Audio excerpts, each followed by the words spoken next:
خی گەورە سڵاوتان لەوێت بینەرانی بەڕێز و خۆشەویست پارتیوێکێتی لەسەر چەند پرسێکی حزبی لە هەولێر و بەغداد ناکۆکن لەسەر ئاستی هەرێمی کوردستان ئەمڕۆ قوبات تاڵبانی و ژمارەیەک وەزیری یەکێتی بەشداریان لە کۆبوونەوەی ئەنجومەنی وەزیران نەکرد میدیای فەرمی یەکێتی بڵاوی کردەوە کە قوبات تاڵبانی نیگەرانە لە سەرۆکایەتی ئەنجومەنی وەزیران بەڵام دواتر پۆستەکەیان سریەوە لەسەر ئاستی عێراقیش تاکو ئێستا پارتیوێکێتی نەگەیشتونەتە ڕێکەوتن لەسەر ئەو چوار وەزارەتی کە بۆ کورددانراوە هەم لە هەولێر شەڕی حیزبیانە هەم لە بەغدادیش لەگەڵ یەک لە بەڕێزان عومەر عنایەت پەرلەمانتاری پێشووی کوردستان لە ستۆدیۆ هەروە لە بەغداوە داراسیەکانیانی پەرلەمانتاری عێراق قسە لەسەر ناکۆکی پارتیوێکێتی لەسەر ئاستی هەولێر و بەغداد دەکەین سوپاسیان بەدەبوونیان دەکەین کە عومەر بەخێر بن سەرەتا لە بەڕێستانەوە دەست پێ بکەین سەبارەت بەو ناکۆکی کە لە کوردستان هەیە کە ئەمڕۆ بەشێک قوبات تاڵبانی و چوار وەزیری یەکێتی بەشداریان نەکردبوو لە کۆبوونەوەی ئەنجومەنی وەزیران دوو وەزیرشیان بەشداری کردبوو سەرنجی بەڕێزت چی بوو بۆ بازەوەکێک کە ئەمە پرسێکی ئەمنیە بە تایبەتی پەیوەندی بەوەیە کە لێرە چوونە سەر ماڵی پێشووی دەستگای زانیاری سەرۆکی پێشووی دەستگای زانیاری لە هەولێر چۆتە سەر ماڵی قوبات تاڵبانی و دواتریش لە کەیسی مورادکانی کوردەی سەرۆکی یەکێتی و جێگری سەرۆکی حکوومەت لە پشکی بڵین یەکێتی بە تۆمەتبار ناوێن هاتبوو ئەمە پرسێکی ئەمنیە و کێشەی کە دروست بووە سپاس بۆ جەنابت و بۆ بینەران و بۆ ئەو میوانە بەڕێزەکەش کاتدارا بۆ ئەو بەڕێزانش لە پشتی کامێرەوە ئەوانە لە هەموو کەس زەحمەت زیاترە بین بۆچی من ئەمە گرفتە سەرەکی ئەوەیە کە هەشیم ینی ئەمەیە کە مەڵێن حکوومەتی موسساتی ینی ئەگەر هێزە ئەمنیەکان دەستێر دەسەڵاتی مەسەن وەزیری ناوخۆ و سەرۆکی دەستگای زانیاری و پاراست نابێت ئەگەر لە هێزی پێشمەرگە لەژێر دەسەڵاتی بە کامی لەژێر دەسەڵاتی وەزیری بەرگریا بێ وەزیری پێشمەرگا بێ ئەم جۆرە حیزب چیت پەیوەندێکی بە میێزانەوە نابێ بێوە نیە بەڵام بەداخەوەیەوە ئەمە سەلماندی کە بە تەواوی ئەو هێزانەی لە هەرێمی کوردستانان چ لەولا پارتی مسەیتەرە بەسەریانە چ لێرش یەکێتی مسەیتەرە بەسەریانە یا هیچ معنایەکی تیانێ حیزب بێت و تۆ دەستگای پاراستنت هەبێ یا دەستگای زانیاریت هەبێ پێویستە دەستگای پاراستن و دەستگای زانیاری سەر بە وەزارەتی ناوخۆ بێ سەر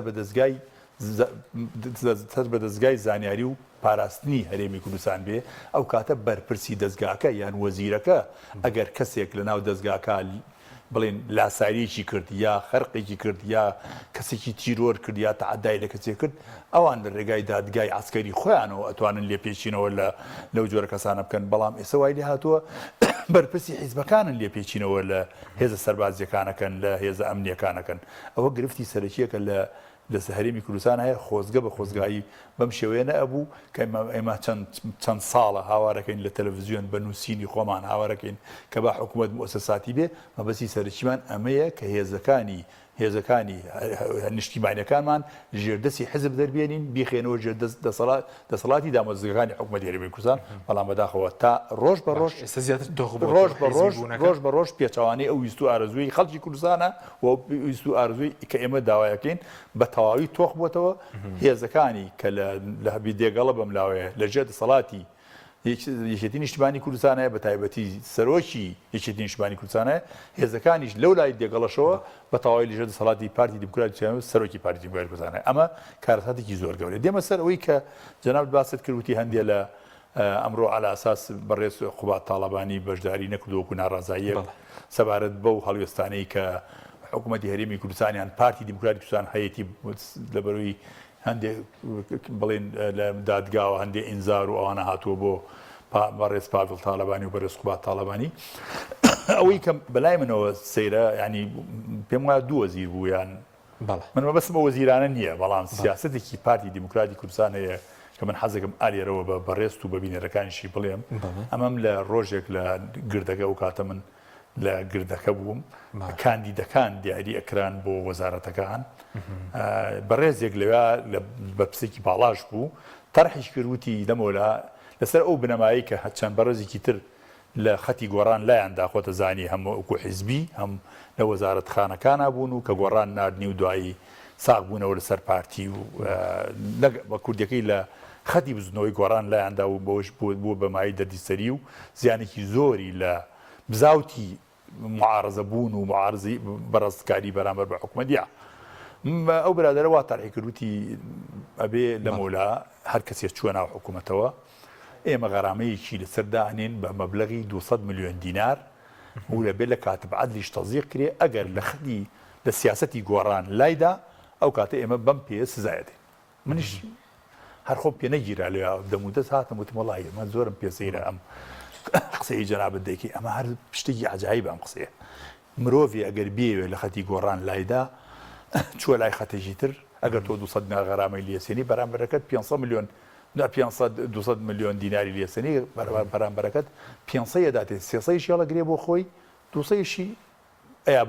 بۆ غەرامەکەی جەناب وتی چی بکەین باشە وتم تۆ پێویستە کەسێک بنێری بۆ ئەوێ لە شکۆی خۆی بترسێ چونکە ئەوەی دەی من لە برادرانی پارتی دیموکراتی تێگەیشتوم هەر کەسێک چووە هەولێر بە احتیرام احتیوایەکەن یعنی چی بە احترام احتیواکەن وتم یعنی تۆ وەزیرە گەنێری پەرلەمانتارێک گەنێری بۆ نمونە خانوویەکی پێویستە ئەو 3 خانوویە داتێ ئەڵەوە خانوویە بۆ خۆت خانوویە بۆ مدیر مەکتەبەکەت خانوویەک بۆ حیمایەکانت 2 سیاری پێویستە 10 سیاری بۆ نێرێ مدیر مەکتەبێک شێوێ سیانی بۆ داهانێ هەر جەژن دێت و لەپڕ بەون بە مناسبەی جەژنەوە بە مناسبەی لە دایکبوونی مناڵێکی و بە مناسبەی چیەوە مناسبەی چیەوە مەبالغ پارەخ وەکو دیاری لە بڵێن دێ بۆیان بەم شێوەیە کابرا ئاگای لە خۆی نییە ئەو کەسی کە لەوێ بە مەرجێک ئەو ئینسانە خۆی نەدۆڕێنێ یعنی بڵێن دەکێ بێلاوانەیەکەوە بەرگری نەکا بەرگی هەیە بڵێ ببە ئاگای لە خۆی نییە من سەرنجی من ئەوە بوو من ئێخەمە سەر قسەکەی ئێخەمەوە سەرێکێتی لەبەرەوە یەکێتی نیشتیمانی کوردستان ئەبێ وریا بێ لەوەی ئەو کەسانەی ئەینێرە بۆ هەولێر لەلایەن پارتیەوە احتیوا نەکرێن سیاسەتی یەکێتی نیشتیمانی کوردستان جێبەجێ بکەن لەوێ من مەبەستی منەوەیە ئەبێ بزوتنەوەی گۆڕان ئەو کەسانی ئەینێرێ بۆ ئەوێ کەسانی بنێرێ بۆ ئەوێ سیاسەتی بزنەوەی گۆڕان جێبەجێ بکەن لەلایەن پارتی دیموکراتی کوردستان و احتیوا نەکرێن چۆن پارتی دیموکراتی کوردستان ئەو کەسانی ئەنێرتە ناو حکوومەتەوە تا سەر ئێسقان و تا ئەخیر سیاسەتی پارتی دیموکراتی کوردستان جێبەجێکە تۆش ئەبێ کەسانێ بنێری بەرگەی ئەوە بەرگەی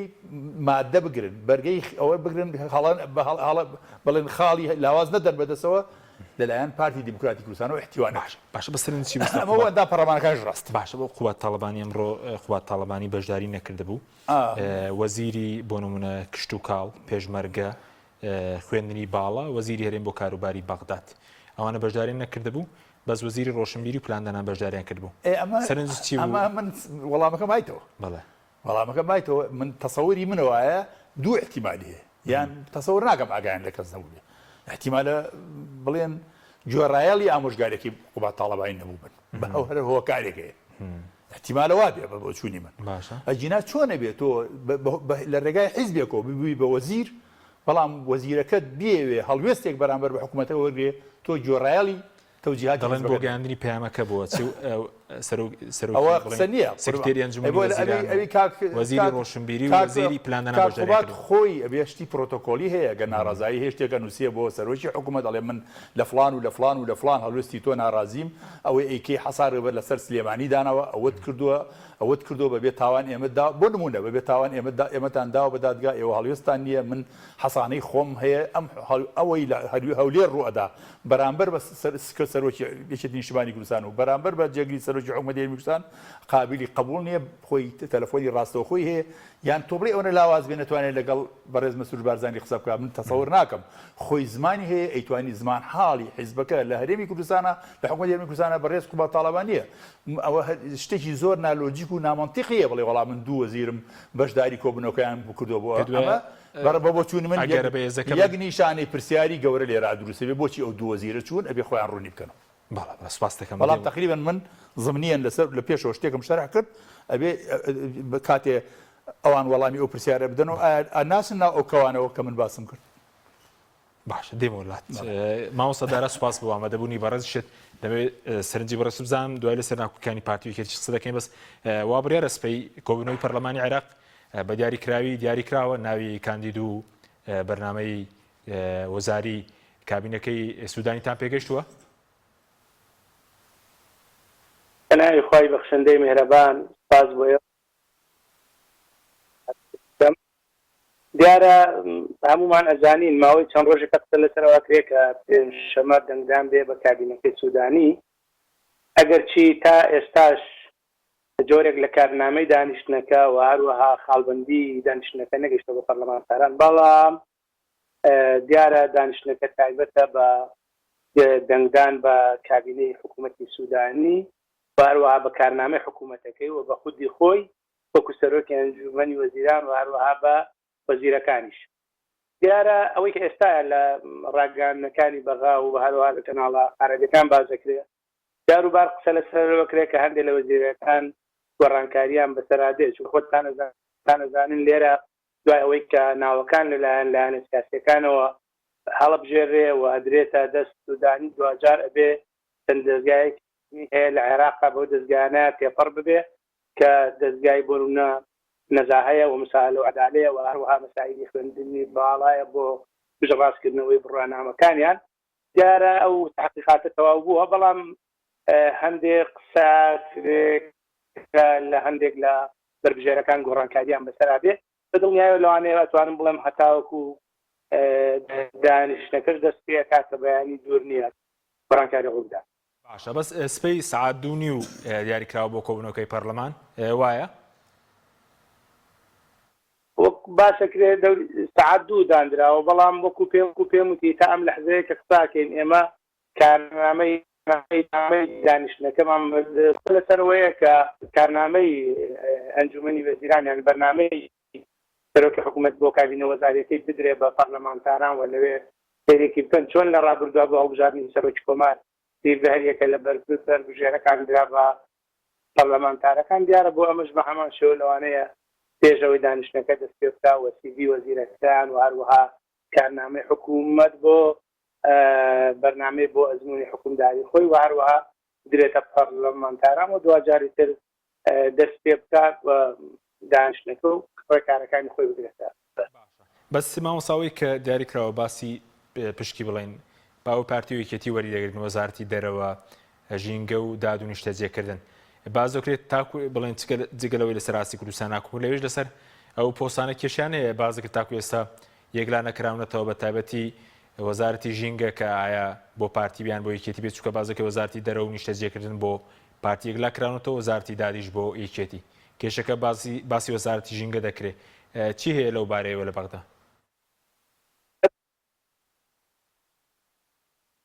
بەداخەوە ئێمە ئەڵێن هەر ئەمە ماوەی دوو خولە لە 2010 و لە 2022 ئەتوانین بڵێن پارتی وەکێتی نەیانتوانی بە جندایەکی هاوبەش لە بەغا کار تەنانەت ئەم جارێت بۆ سەرۆکی کۆمار هەردوو لایەن کۆدەنگ نەبوون لەسەر بەربژێرێ هەمومان ئەزانین کە ڕۆژێک پێش هەڵبژارنەکە یەکێتی نیشتیمانی بەیانی خۆی بڵاو کردەوە کە کاندیدی ئەوان چیە و تقریبا شەوێکیش پێش پرۆسەی هەڵبژاردن پارتی بڕیاریدا کە کاندیدەکەی خۆیان بشێتەوەنە و پشتیوانی لە ئەو بەڕێز دکتۆر لە پێستن. دیارە ئەتوانم بڵێم من گرفتە سەرچێکە و لێرەوە ئەبینم کە بەداخەوە ئێمە لە کوردستان ئەگەرچی منافسی یەک بین ئەگەرچی ئۆپۆزیسیۆنی یەکتر بین ئەگەرچی کێشەیەکی زۆریشمان هەبێ بەڵام لە بەغا پێویستمان بە کۆدەنگی و یەکدەنگی و یەکڕێزی و هاوکاری و پشتیوانی یەکتر هەیە چونکە هەمومان ئەزانین ئەمە لە کاتی بانگەشەی هەڵبژاردنە باسی شایستەدارایەکانی هەرێمی کوردستانەکەن باسی شەڕی مافەت دەستوریەکانی هەرێمی کوردستانەکەن باسی شەڕی ناوچەجێ ناکۆکەکانەکەن بەڵام کاتێک دێن لە بەغا واقعەکە بینین بەداخەوە شەڕی ململانێ و شەڕی پۆست و شەڕی ئیرادەشکاندنی یەکتر و ئەمەش لە هەمووی مەترسیداتر من بەداخەوە ئەڵێم کە ئێمە ئەم دوو خولە وێنەیەکماندا بە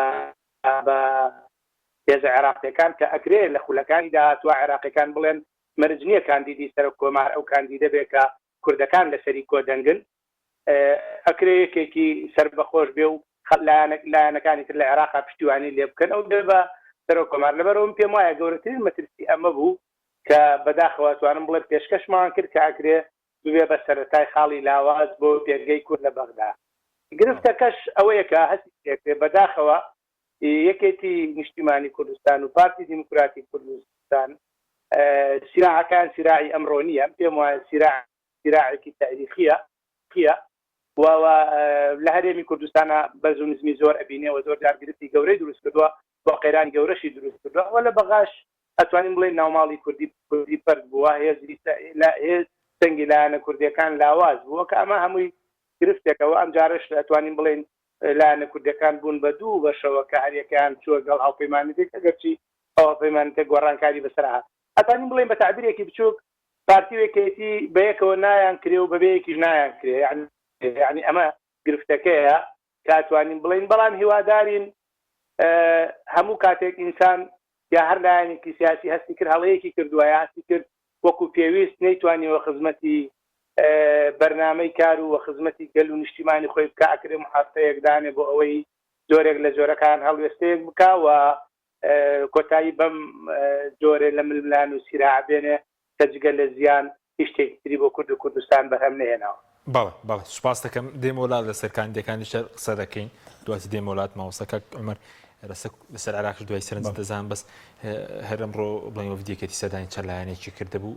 میدیا فەرمیشێتی ڕایگەاندبوو کە گویا ئەوان وتیانە مەم شێوەیە ناتوانن بەردەوام بن نیگەران پێ دوای ئەم کێشانی کە هەیە بە تایبەتی لەسەر سەرۆکی پێشووی دەستگای زانیاری کە ئێستا لە هەولێر داڵە درراوە وا دەکات یەکێتی بکشێتەوە یاخود لەو فشارانەی کە پارتیەتی لەکەی سیتیرۆ کردین بڵێن ئەو ئافسەری ئەنجومەنی ئاسایش لە هەولێر بێت سەرکێشێ بۆ هەڵوەشانەوەی حکومەت کشانەوەی یەکێتی بە تەسەوری من بەرژەوەندەکانی پارتی وێشێتی وەکو دکتۆریش باسی کرد پێکەوە نایان کرێ و بەبەیەکیش نایان کرێ بە تەسەوری من بەرژەوەندی مادیەکانیان بە شێوەیە تێکەڵ چێژ بووە بە تەسەوری من زۆر زەحمەتە دەستبەرداری یەکتر بین بۆ یەکێتی نیشتیمانی کوردستان زەحمەتە بتوانێت لە حکومەت بکشێتەوە ئەگەر ئەو کارم هیچ تێ نییە مستحیل بێ ئەنی بەڕاستی ئینسان کە قسەکە ناتوانێت بە مطلقی قسە بکە ئەمە شتێکی ڕەها ینی هێشتا کە من قسە لەگەڵ جەناب دەکەم ڕاستی ڕەها لە لای من نییە من بۆ چوونەکانی خۆمەڵێم بە تەسەوری من بە تەسەوری خۆم زەحمەتە بۆ یەکێتی من نیشتیمانی کوردستان بتوانێت پاشەکشە بکات لە حکوومەتی هەرێمی کوردستان کە ئەو پاشەکشەیە یعنی بە تەواوی بە ڕەسمی دانانی سنوودێک لە نێوان زۆنی سەوز و زۆنی زرد دوو ئیدارەیەکی حیا لە سەلاوی ئەو کاتە هیچ مەجالی تیان نامێتەوە کە ئەمە نەبەویستی لەوانەیە بەویستی ئێران و تورکیا بێ بەڵام بەویستی وڵاتانی ئەمریکا وای پەیمانەکان نییە و تەنانەت دەوانێت بەویستی عێراقیەکانیش بێ عێراقیش پێیان خۆشە وەکو پارێزگایەک تەعامل لەگەڵ هەولێر بکەن وەکو پارێزگایەک تەعامل لەگەڵ سلێمانی بکەن سیاسەتی عێراقیەکان بەتایبەتی خەڵکە شۆڤێنیەکەی شیعەکان و خەڵکە شۆڤێنەکەی سوننەکان ئەوانە پێیان خۆشە بە هاندانی وڵاتانی دراوسێ ئەم لێدبوونە ببێ بەس ئایا ئەوەندە بیرمەند و ئەوەنە خەڵکی ڕۆشن فکر و تا ئەم نییە لە ناو پارتی و لە ناوێکێتیا ڕێگە لەمە بگرێ لەم هەنگاوە بگرێ ئایا ئەکرێ لەسەر کارمەندێکی دەستگای زانیاری یان لەسەر مەسەرەن تیرۆرکردنی کەسێک کە دادگا هەیە لە وڵاتە ناتوان پەنابەرن بۆ دادگا بۆ بە کەسێک لای بکاتەوە با دادگایەک لای بکاتەوە ئایا ئەوەی لە ڕانیە شەهید کرا چێ کردی ئایا ئەوەی لە هەولێر شەهید کرا چێ شەهیدی کرد با دادگایەک لای بکاتەوە دادگا قسەی خۆی هەبێ ئەگەر ئەیانەوە لە دادگا باز بن بەسەر دادگا و لە دادگا گەورەتر بن کە دادگا مافی هەیە تۆمەت ڕوبەڕووی سەرۆکی هەرێم و سەرۆکی پارتیش و سەرۆکی جێتیش و منیش و هەموو کەسێک بکاتەوە ئەبێ من بۆ خۆم پاچی و خایانی خۆمە لە ڕوبەڕووی دادگا بۆستمەوە بەڵام ئەگەر نەتوان ڕوبەڕووی دادگا بنەوە معنای علامەتی ئیسفامەیە لە مۆزوعەکە بەڵام دادگاکە بێگومان بێ دادگایکی حیزبی نەبێ دادگایکی سەربەخۆ بێ ئەو دادگا سەربەخۆش لە هەرێمی کوردستانە بە تەسەوری من زەحمەتە هەبێ لەم لەحزەیە هەبێ لەبەرەوە دادگاکان زۆربەی دادگای حزبین یعنی من بۆ خۆم بەسەرم هاتووە کەیس هەیە بردوومەتەوە لە دادگا بەڵام بە دەستێوەردانی لایەنێکی حیزبی کەیسەکەی من لە دادگای تەمیز گەڕایەوە بە شەرتی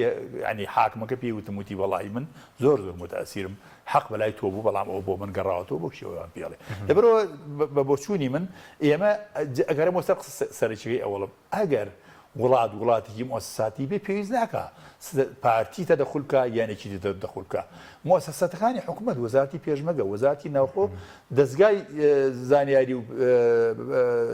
پاراستن ئەوانە ئەتوان قەزێک لای بکەنەوە جم و جوڵێک ڕوویاوە لەمنا کەسێک لێرە ڕۆشتۆ بۆ ئەولا کەسێک تیرۆر کراوە کەسێک لەوێ تیرۆر کراوە کەسێک لەوێ هاتووە بۆ ئێرە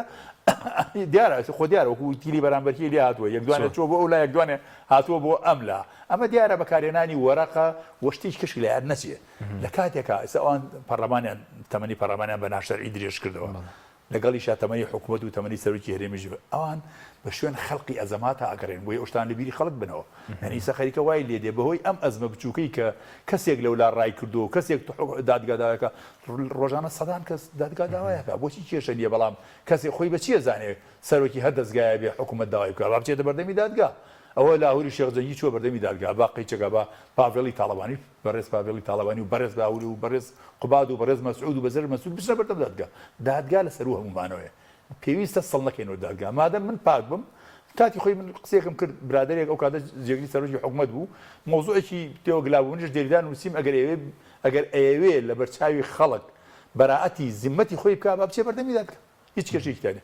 ئەگەر ئەم بابەتانە دەسەڵاتی حیزبی تێکەڵ بە دەسەڵاتی ئەمنی و سەربازی نەکرێت ئەو شتانە ڕوونادا بەڵام ئێمە کەڕۆڵانی پرسیارەکەی جەنابەت من تەسەور ناکەم پارتی ویکێتی بگەنە ئەوەی کە یەکێتی نیشتیمانی پاشەکشە بکات لە حکوومەت ئەگەر پاشەکشکە لە حکوومەت کارەساتێکی قرس لێرە ڕوو ئەدا وڵاتەکەمان هەبێ بە دوو بەشەوە هیوادارم ئەو شتە ڕوونەدا ئەو هەنگاوە هەڵنەگرن خەڵکی کوردستانیان زۆر سەوسانەوەتەوە خەڵکی کوردستان زیاتر لەوە بەرگە ناگرێ ئەم بەس وەکو بەڵێ مەیمون خۆی جوان بۆ ئاوڵەشی گرت ئەو هەموو ناهامەتی و مێنەتیان بەسەر خەڵکی کوردستانی هێنا ئەوەش نەکەن مەوەسە لەوە چی وتت پارتی تیرێک داوێکێتیش تیرێک ناوتم پاری تیری بەرامبەکێ نییە نی بۆ نمونەکە سەمەسەن خۆ دیارە واضحه سەمەسەن بەڕێز ئەژی ئەمین چووە لە ناوێکی نیشتیمانی کوردستانەوە چووە بەلای یەکی بەڕێز ئەدەم بارزانی لە ناو لە زۆنی زەردەوە هاتووە بۆ لێرە بارەگاوشتی بۆکەنەوە یعنی ئیتر بە کوردیەکەی ئەمان وەکو وەرەقەی زەخت بەرامبەر بە یەکتر هەندێ وەرەقە بەکارێن کەسی کەش هەیە جگە لەو خەڵکانی کەش هەیە لە ناو پارتیەوە هاتوون بۆ ئێرە خەڵکی کەش هەیە لێرە ئەوڕا ڕۆژ بە ڕۆژانە ئەمڕۆیەکی کەشی منێ بابەتی کەشم بینی لە برادری کەشی هەر لە پەیجەکەی ئەژی ئەمین بینیم پێشوازی لە کەسێکیکەی ناوێکی نیشتیمانی کوردستان کردووە ئەمانە شتی بچووک ینی پێویست نییە حکوومەتێکی زر و زەلام کە خۆمان داناوە ئێمە تەجروبەکەمان نەقڵکەین بۆ بەغدا و خۆمان داناوە ئێمە وڵات دروستکەین و حکوومەتی سەر بەخۆ دروستکەین و ببینن بە وڵاتی سەر بەخۆ وەڵا فلانە کەس دەوێ هاتوو فلان ئەمانە هەر شتی من زۆر بەس پێ ئەو نیگەرانەیە کە هەر بەژوندی حیزبی هیچ پێوەنی بە مافی خەڵکەوە نییە بۆ نمونە لەسەر پێموتی خەڵک مەوەسمەوەی ئەو ململانێکە لە بەغدا بێ لێ لەسەر پۆسەیس پەیوەندی بە مەسەلەی باشکردنی دەهات حکومڕانی ڕەشید و ئەوانە نییە نەخێر قوربان نامە تەنها بۆ پاراستنی بەرژەوەندی حیزبەکانی خۆیانە بەگەر بینە سەرباسی حکومی ڕەشید و لە بەغداش و لێرە ئەوە زۆرە خەیانەوە ئینشاڵڵا توانین وەڵامی جەنابی دێنەوە باشە دێم وڵات مامۆستادارە سەبارەت بە کاندیدی لایەنە کوردیەکان دیارە ئەوەی پارتی بڵین پارتی وێکێتی کە بەشداری دەکەن لەو کابینەیە چێنە ئێستا باسی فوات حسێن دەکرێت بە وەزیری دەرەوە بڵین بەنگی ڕێکانی دەکرێت کە پێشتر وەزیری ئاودانکردنەوە بوو دووبارە بێتە وەزیری ئاودانکردنەوە باسی خالیت شوانی دەکرێت بە وەزیری داد هیچ شتێکی فەرمی بێەوە گەشت یاخود و توێژێکە بێت لەگەڵ فراکسیۆنەکانی دەسەڵات لەبارەی کاندیدەکان بۆ حکوومەتی سوودانی ئەوەی کە تا ئێستا ئەگوزارەیە دیارە لە بەغا پارتی دیموکرات و نیشتیمانی کوردستان ئەوان بە فەرمی بەشداری حکوومەت دەکەن و لە دانیشتەکان هەن و دیارە بەربژێری خۆیان هەیە لایەنەکانی تریش ئێمە نەوەی نوێەوە ئێمە برایانی کۆمەڵیشین پێم وایە هەر سێلامەن بابەتە ئێمە تو بامە قسە بکەم لەبەرەوە ئێمە بڕیارمانداوە کە بەشداری لە کابینێ حکوومەتان ناکەیت لەبەرەوە کەسی گفتوگۆی لەگەڵا نەکردوین بۆ پێکهێنانی حکوومەت و کابینێ حکوومەت چونکە ئێمە هەر کە ئەنجامە بەرایەکانی هەڵبژاردن دەرست و لە دوای پرۆسی هەڵبژاردنەکان سەرکردایەتی یەکگرتووی ئیسلامی کوردستان بڕیاریدا کە بەشداری کابینەی نوێی حکوومەتی عێراقی ناکە ئەویش بەهۆی ئەو جۆرێک لە دابەشبوونی شەقامی عێراقی و لایەنە سیاسیەکان ئەو بارودۆخە نەخوازراوی کە لە عێراقا کە پێمان وا بوو بەڕاستی ململانەکان هێندە قورسن لەم قۆناغەدا وامان بە باشدانی کە بەشداری نەکەین چێ هیچگەر و توێژە کرابێت لە بینی فراکسیۆنە کوردستانەکان وایە و توێژی شێ هیچ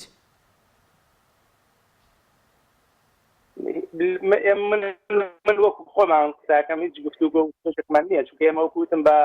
ئێمە وتمانە بەشداری لە کابینەی نوێی حکوومەتی عێراقیان ناکەین کە تۆ بەشداری ناکەم گفتوگۆت بۆچی بەشداریکردنەکەی لەگەڵا بکەن ئەمە یەکەم دووهەم پێم وایە لە بینی پارتی و یەکێتی و لایەنە عێراقیەکانە حتممە نەبێ گفتوگۆی بەردەوام و دانیشتن هەموو بێت چونکە دوجار کاتێک کابینەکە ڕاگەیەندرێ و پشتی پارتیش و پشتی یەکێتیشی تایە و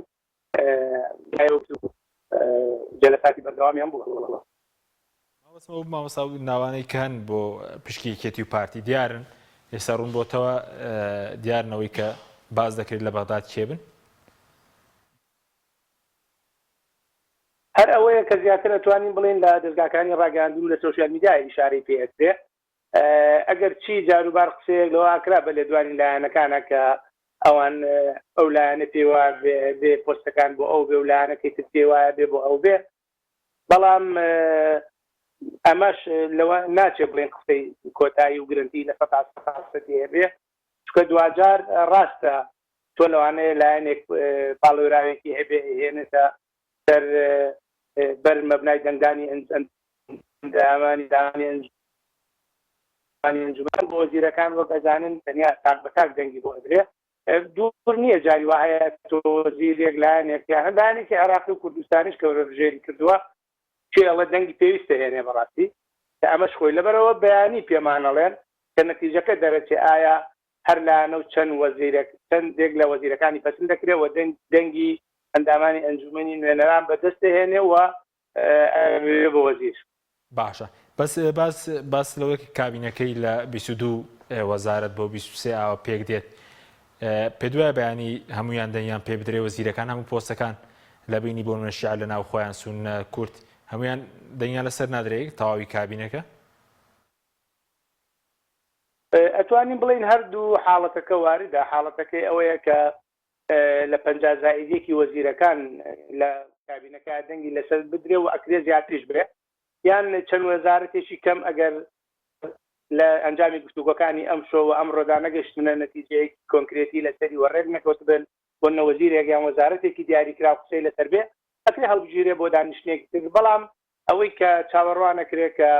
ئەگەر دانیشتێکە بکرێ و گرفتی بۆ دروست نەبێ کابینەکە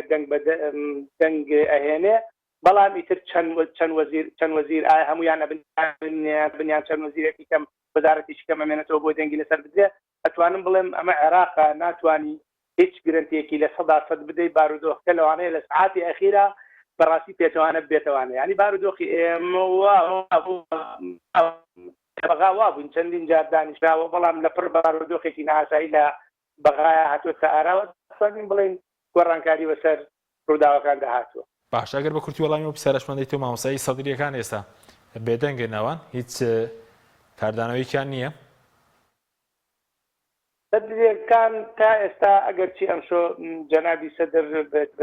چۆن کەلیمەیەکی کورتی هەبوو بەڵام لە هەموو حاڵەتەکانە ئێمە چەندین جار ئەومان بتۆتەوە هەر حکوومەتێک لە عێراقا کە پێک بهێنرێ بەڕاستی ئەبێ لایکەمی لە بەرنامەی کاری داواکاری سەدرریەکان بەشێک لە داواکاری سەدرریەکان جێبەجێ بکات چونکە ئەو حکوومەتە ڕاتە لە پەرلەمان دەنگە هێنێ بەڵام سەدرریەکانی شەقامیان بەدەستەوەیە بەیانی ئەگەر ئەم حکوومەتە نەتوانێت حکوومەتێکی خەدەمی بێ نتوانێت بەڵێنەکانی جێبەجێ بکات نتوانێت ئەو قەیرانانەی لە عێراقا هەیە لایکەمی وەکو قۆناغی ڕاگوزاری بەشێکیان چارەسەر بکە بە دڵنیایی ڕوبەڕووی فشاری شەقام و سەدرریەکانیش دەبێتەوانێ لەبەرەوە ئەتوانین بڵێن حکوومەت لەبەردەمی بەڵێ بەزۆکو لایەنەکانی تر بڵێن شیاو سونەکان ئەوانیش لەسەر وەزارەتەکانی خوان ڕێککەوتون بە تایبەتی وەزارەت سیادەکان لەناو شیعەکانە باسی نەوت و ناو خۆ دەکرێت کە کێشەی لەسەر هەیە لەناو سونەکانە باسی بڵێن وەزارەتی بەرگری و پلاندانان دەکرێت کە کێشەی لەسەر هەیە چارەسەر بوون ئەوەندە یاگەدار بن ئەو کێشانە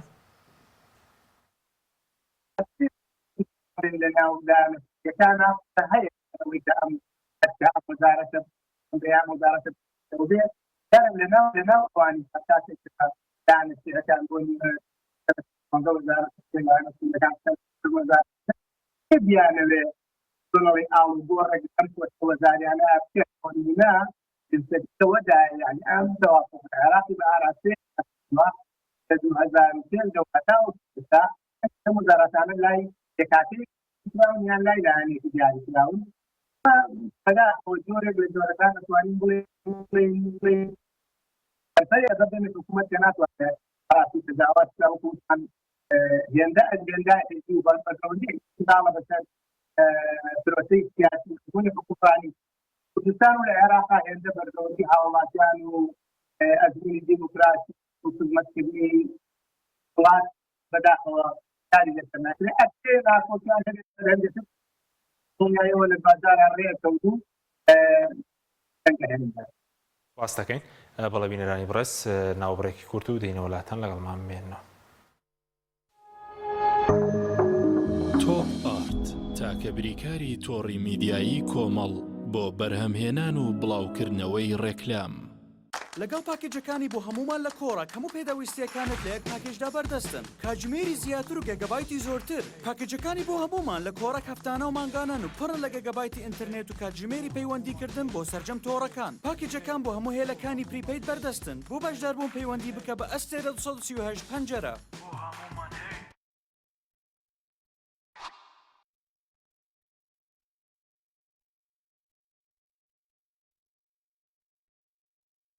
یەکێک لە خواردنەکانی سفرەی کوردی بریانیە. خواردنێکی بەناوبانگ و بەچێژ، جۆری زۆرە و خۆی بەتەنها بێ یا بەتەنهاش نەبێ زۆر خۆشە. بریانی خۆشتر ئەبێت ئەگەر برنجەکەی برنجی مەحموود بێ. برنجی مەحموود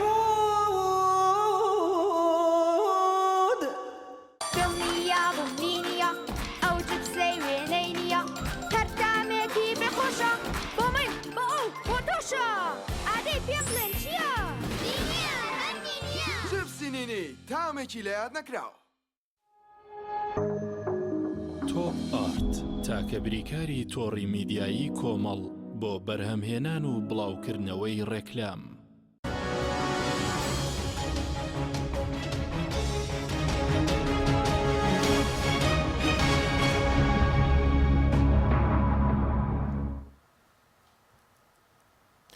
جارێکتر سڵاوتان لەوێت بینەرانی بەڕێز کاگومەر پرسیارێک لەسەر دۆخێرێم و بەڵام پێکاتێم کابینێت وەزیرەکان وەکو پێویست دەسەڵاتیان هەیە وەزیرەکانی یەکێتی بێ پارتی بێ گۆڕان بێ پێ دوای دەسەڵاتیان هەیە لەم کابینێ؟ ئەگەر خۆی گرنگترین دەسەڵات بۆ وەزیر دەسەڵاتی داراییە. دەسەڵاتی دارایی ئەگەر هەبێ مەسەن بۆ نمونە هەر وەزارەتخانەیەک هەر وەزارەتێک ئەو بودجەی پوی ئەدرێ بۆ ئەو 4 ساڵە یا ساڵانە بودجەکەی بۆ دیاری بکرێ ئەو کاتە وەزیرەکە دەستکراوەترە بێ. بەڵام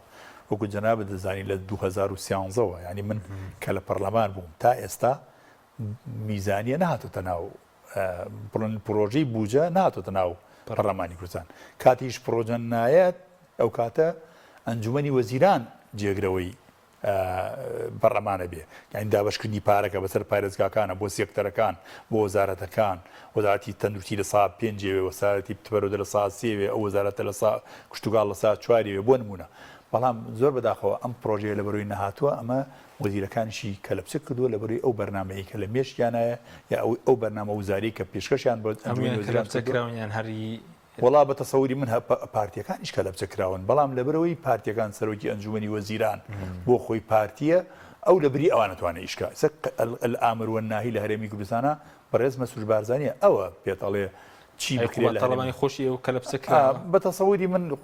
کاقوبادیش ئەو دەسەڵاتی نییە وەک پێویست لەبەرەوەی بودجەی زۆری بودجەی داهاتی هەرێمی کوردستان نەوتەوە دێ داهاتی نەوتەکەش لە هەولێرە ئەوەی کە ئەمێنێتەوە داهاتی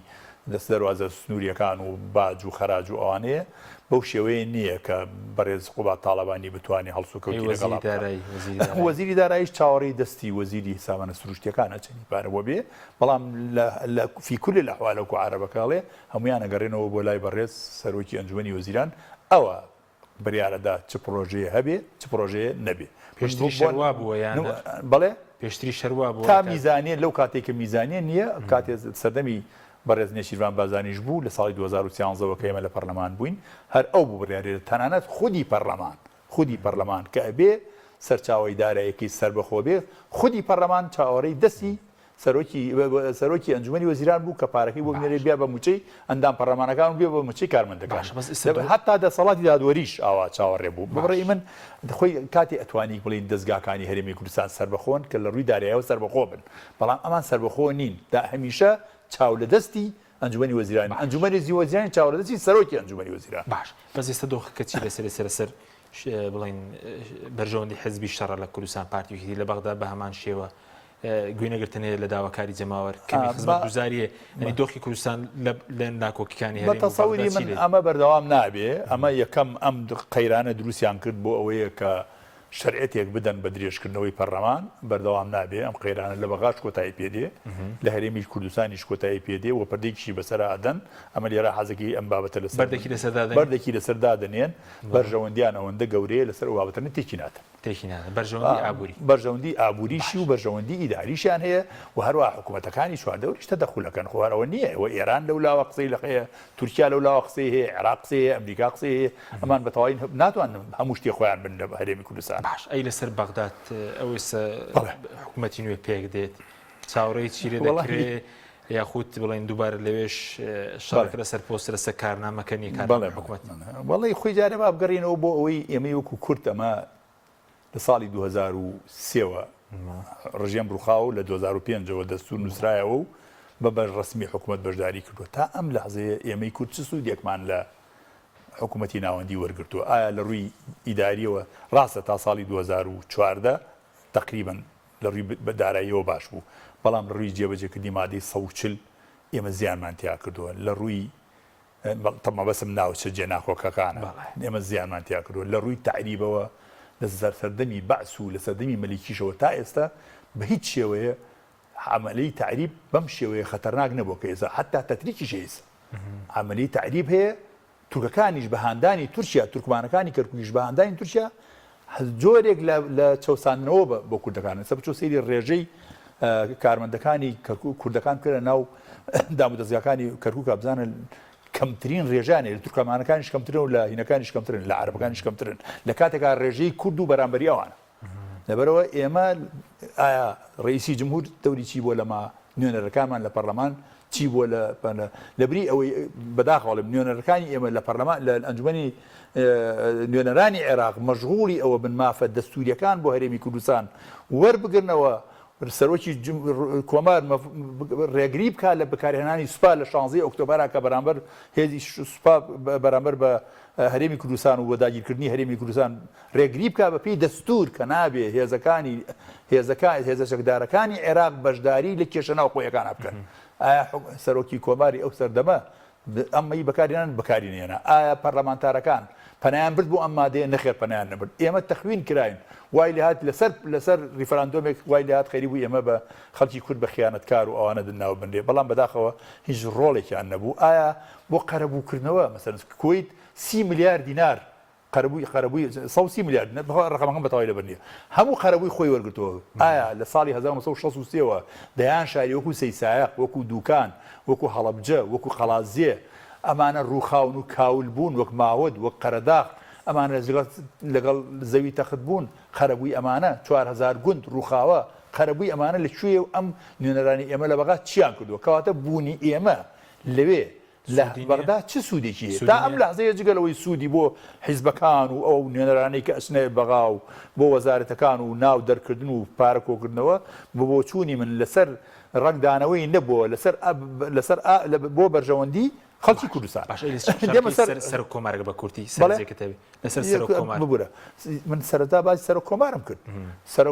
شارەکەی ئەم جارە لەسەر پۆستێک من لە 6 مانگ لەمەوە پێش 6 مانگ لەوە پێش لە کۆڕ و کۆبوونیەکە باسم کرد وتم ئەو بازە بەسەر بەڕێز دکتۆر عەبدولەتیف ڕەشیدەوە جەمال ڕەشیدەوە ئەنیشێتەوە وتیان چۆن وتم بە هیچ جۆرێ پارتی دیموکراتی کوردستان ئەم جارە ڕێگە نادا بە شێوەی پێشوو بشکێت دکتۆر بەرهەم لە معادلەکە دەرەکە دەنگ ئەدا بە دکتۆر ڕەشید دکتۆر عەبدولەتیف ڕەشید ئەوە بۆ وە فعلەن واشکرا هۆکاری سەرەکی دەرچوونی بەرە دکتۆر عەبدولڕەشید ئەوە بوو کە پارتی دیموکراتی کوردستان توانی دکتۆر بەرهەم بۆلا بنێ بەڵام مقابلی ئەوە پۆستەکەی خۆی بەڵام ئەم پۆستەشی سوودیە بە سوودی من ئەمیش هەر ناتوانێت وەک پێویست خزمەت بە خەڵکی کوردستان بکە ئەمیش ناتوانێت باف و داخوازیێک دەستوریەکانی هەرێمی کوردستان بەجێ بێنەوە بەرگری لێ بکە لەبەر چی لەبەرەوەی ئەو حکوومەتی عێراقی کە ئێستا هەیە حکوومەتێکی عێراقیە کە خاوەنەکەی جمهوری ئیسلامی ئێرانیە خۆیان ببوورە ئێرانیەکان خۆیان باسەکەنەڵی ئێمە ئێستا یەمەنی خۆمانە لوبنانی خۆمانە سووریایی خۆمانە عێراقی خۆمانە ساڵی 2010 من بابەتێکم نووسی عێراقستان لەسەر وەزنی خوزستان و بلوچستان لەبەر ئەوەی کە ئێستا حکومی عێراقەکە و من هەر پێم سەیرە جەنابی کاک دکتۆر باسی پۆست و ئەوانەکە کاکە ئەو وەزارەتخانانە ئەوە ئێرانە دیاریەکە ئەوە تووشە دیاریەکە ئەوە پۆستەکان ئەفرۆشتێ بە 100 ملیۆن وەزارەتخانەکان ئێستا معاملەی لەسەر بە 20 ملیۆن بە 100 ملیۆن دەتخوام با مەتاواکەم ببوورە بە 100 ملیۆن بە 20 ملیۆن معاملەی وەزارەتەکان ئەکرێت لە بەغا ئەوەی زۆر پێم سەیرە کە یانەوێ بەیانی حکوومەتێکی کابینێکی قەسری لەدایک ببێ بەبێ دیراسەکردن بەبێ ئەوەی تۆ بەفرۆزی یەکەم جار بەرنامەی حکوومەتەکە بێتە پەرلەمان دیراسە بکرێ هەفتەیەک لای ئەدنان پەرلەمانەکان بێ دیراسی بکەن دەنگی پێ بدەن دوایەوە ناوی وەزیرەکان بێ اینجا ئەوەش لە لای هەموو ئەندام پەرلەمانی ناوی وەزیرەکان ببرێتەوە بۆ لای خۆی دیراسی بکات ئەمە چ مەنتیقی تایە تۆ ئەمڕۆ کابینەکە وەرگری بەرنامەی کابینە وەرگری و ئەمڕۆژ ناوی وەزیرەکە وەرگری و ئەبێ هەر ئەمڕۆژ دەنگی پێ بدەین. سپاس دەکەم دێم وڵات بە کاتی مامۆستا داهێش بین. مامۆستا سەبارەت بە کارنامە بڵێن تا ئێستا ئەوەی کاگۆمەریش سەرنجیە بوو بەرزتان نەگەیشتووە بۆ مەسلەی خەڵکی کوردستان مادەی 140 لە نەوت و غازە پێشمەرگەیە پشکی هەرێمە پێ دوایە هیچی تێدا جێ بکرێتەوە ئەگەر جێشی بکرێتەوە بەڵێنێکەیە بۆ جێبەجێکردنی؟ گرفتەکە لەوەدا ئەتوانین بڵێن لە حکوومەتەکان ڕابردووە خۆ لە کارنامەکانی شانە هەبوو بەڵام جێبەجێ نەکراوە. گرفتەکە لەوەدا تا چەندیان حکوومەتە پابەند دەبێ بە بەڵێنەکانیەوە و سەبارەت بە کارنامەکەش ئەو کارنامەی کە ڕۆژانە ئەتوانین بڵێن وەکو دەستگاکانی ڕاگەیاندن هەر ڕۆژە و لەسەر تەوەرەیەک یعنی بەڵێنێکەدا کە لە کاتی دەسەڵاتی خۆما گرنگی بۆ کەرتادەن گرنگی بۆ ئادەم بۆ نمونە باسی پەیوەندیەکانی هەرێم و بەقای کردووە کە باسی لەسەر چۆنەڵێ بێ ئەمچی ئەمانە گرفتەکان لە ڕوانگەی دەستورەوە بۆ نەقسە لەسەر یاسای نەوت و غاز کراوە بۆ نەقسە لەسەر هەندێک بەرگەی تر کراوە بەڵام بۆ مانایی کە کارنامەکەی وەکو جەنابی مەریش باسی کرد کارنامەکە ئاوا لە توێی چۆنەڵی دوێ بەرنامەیەکی دیاری کراوە درابێتە دەست سەرجەم پەرلەمانتارەکان و بۆی تاوتێ بکەن و گفتوگۆی لەسەر بکەن و بخەنە گفتوگۆوە تا ئێستا حەز ناکەم شتێکی لەو جۆرە کرابێ بەڵام زیاتر ئەوەش کە ئەو لایەنش کە ئەتوانین بڵێن کە بەشدارن لە کابینە حکوومەتەکەدا بەتابەتی پارتی دیموکراتی کوردستان و یەکێتی نیشتیمانی کوردستان وەکو لایەنە کوردیەکان ئایا کە بەشدارن لە کابینەکە بۆ نەمەرجی بەشداریان چییە؟ ئایا بەڵێنی چیان پێدراوە؟ ئەمە پرسیارگەلێکن کە ئەکرێ بەڕاستی لە ئەوان بێ ئێمە وەکو وتمان چکە بڕیارماندا و بەشداری ناکەین لە کابینەی حکوومەتە و کاتێک سێری بەرنامە و کارنامەکەیکن ئەو کاتێک تێبینی سەرنج وەرخنی خۆمان هەرچی هەبێ بە دڵنیایەوەی دێنین بەڵام بەداخەوە وەکو هەمومان ئەزانین بارودۆخی عێراق بارودۆخێکە کە ئەتوانین بڵێن زنجیرەیە قەیرانی یەک لە دوای یەک بەرەوکی گەلانی عێراقی گرتووە و هاوچێشەکە ئەتوانین بڵێن هاوچێشەکە قورسە بەداخەوە حکوومەتێکە بێ لە عێراق دروست بکرێ ئەبێ بەرژەوەندی سەرجەم پێکاتەکانی تیاابێ سەرجەم لایەنەکانی تیاابێ سەرجەم حیزبەکانی تیاابێ هەروە بەرژەوەندی وڵاتانی دراوسی تیاابێ ئەبێ بەرژەوەندی وڵاتانی ناوچەی و هەرێمایەتی دیابێ یعنی بۆیە ئەتوانین بڵین بەداخەوە من هەر بەڵێنێک بدرێ بە گەلانی عێراق بە ئەستەمی ئەبینم لەم کۆناغای جێبەجێ بکرێت چکە بەداخەوە ئەتوانین بڵێ ئەجەندایەکی ترزاڵە بەسەر ئەجەندای گەلانی عێراق بەرژەوەندی وڵاتانی دراوسێ و بەرژەوەندی وڵاتانی هێزی دنیا و وڵاتانی ناوچەکەیەکە ئەمە داخەوەتوانین بڵێن نەکەن لە عێراق بەڵکو لە زۆرێک لە وڵاتانی دەوروبەر بۆ تەمایی گرفت و کێشە و دەردی سەری ئاریشە و کێشەی دروست کردووە ئەمە گرفتە سەرەکیەکەیە بەداخەوە ئەتوانین بڵێن چۆن ئەجەندای سیاسی بەداخەوە پشتیتر لە پشتیەوەی ئەیجوڵێنێ بەدڵنیایە و ئەجێندای ئیداری و حکومڕانیش بە هەماشەوە بەدەرنیە لەوەی کە دەژێت فشار و هەژمونی کەسولانی شوێن دۆخی لە عێراق هەیە بەردۆخێکە پادگوزاری وایە بیتوانێت جۆرێک خزمەتی هاوڵاتیان بکەوە بیتوانێت کەمێک لە قەیرانەکان و ئازارەکانی گەلانی عێراق چارەسەر بکەوە کێشە و ناکۆتیان نێوان هەرێم و بەغا لاکەمی خۆناغێکی ببڕیایە بەڵام ئەبێ ئێمە یەک شت بڵێین یعنی بۆ ئەوەی خەڵک وریابێ و هەمووشمان وریابین بەڕاستی بەڕێزان عێراق لەبەر دەمی دووڕیانێکدا دووڕیانی یەکەمیان ئەوەیە تۆ حکوومەتێک هەڵە بژێری ئەم حکوومەتە لای کەمی ئەتوانێت جۆرێک لە ئەگەر بڵێ ئاسایی ژیان جۆرێک لە خزمەت گوزاری خەدەمات دابین بکە یان ئەوە تا ئەبێ عێراق ڕوبەڕووی فەلەتانێکی ئەمنی بێتەوانێ ڕوبەڕووی فەوزات بێتەوانێ و ئەوەی هەشە لەدەست بچێ کە من پێم وایە بۆ کورد ئەبێ بە هەستیارانەوە بە ئەو پەڕی مەسئولیانەوە مامەڵە بکە بۆ چونکە ئەم حکوومەتەی عێراقا هەیە یانە حکوومەتانەی ئەبن و لای کەمی لەسەر دەستورێک بنیادەرێن کە دەستورەکە گەلانی عێراق لە 2005 دەنگیان پێداون باشترە لەوەی کە حاڵەتێکی نەخوازرا و لە عێراقا دروست بێتتر ناوێنی دەدا ناوێنەی فەوزان ناوێنی اعتراضانی لایەنە سیاسەکان ناوێنیت هەر ئەو کاتە ئەگەر ئەو دەستورە نەما بە دڵنیاییەوە ئەتوانم بڵێم قەوارەی هەرێمی کوردستانەوێتە مەترسیەوە چکێمە چەندین جار وتومانە ئەوەی هەرێمی کوردستانی پاراستوە هێز نییە بەڵکو ئەو دەستورەیە کە دیانی تیاداناوە هەرێمی قەوارەیە ئێمە هەبێ لایەنە سیاسەکان ئەمە پێوەریان بێ حیزب پیرۆز نییە بۆ کەس هیچ لایەنێک پیرۆز نییە بەڵام ئەوەی پێویستە لای هەمومان جێی چۆنەڵێ لە خەممان نابێەوە دوورسۆزانە کاری بۆ بکەین ئەوەیە کە هەرێمی کوردستان ئەم حاڵەتی کە هەیەی بەڕاستی لەبار نەچێ ئێمە ڕاستە تێبینیمان لەسەر پارتی هەیە گلەیمان لە پارتی وەکێتی هەیە لە ئەزموونی حکومڕانیانە بەڵام دوجار ئێمە پێمان وایە هەرێمی کوردستان مڵکی لایەنێکی دیاریکراو نییە مڵکی سەرجەم هاوڵاتیانی هەرێمی کوردستانە بۆیە ئەبێ نوێنەرانی کورد لە بەغا بەڕاستی بەم ڕوحەوە کار بکەن کە شتێکیان بۆ بکرێ بۆ هەرێمی کوردستان بەگشتی بکەن. سپاس دەکەم کاک عومەر کاتمان زۆر کەمەوە بە سەبارەت بە یەکلاکردنەوەی پۆستی سەرۆک کۆمار هەر ئەمجارش خۆ لایەنە کوردەکان یەکلایەن نەکردەوەە سەپارتی لەگەڵ مالیکی ڕێکەوتە بوو نەخراکان یەکلایەن کردەوەە بەڵێ بزەبت ئەو ئیتیفاقی سولاسیەکە یەکەم جارەوە هەڵۆشێنرایەوە دواتر جۆرێک لە ئینتیقام بوو ئەوەش بەڕێی من کە ئیتاری تەنسیقی ڕێکەوتنێکی کرد لەگەڵ پارتی دیموکراتی کوردستانە و ئەگەر سەرنج بدەی لە جەولەی یەکەمە دکتۆر بەرهەم 99 دەنگی هێنا لە جەولەی دووهەمیشە هەر 99 دەنگی هێنا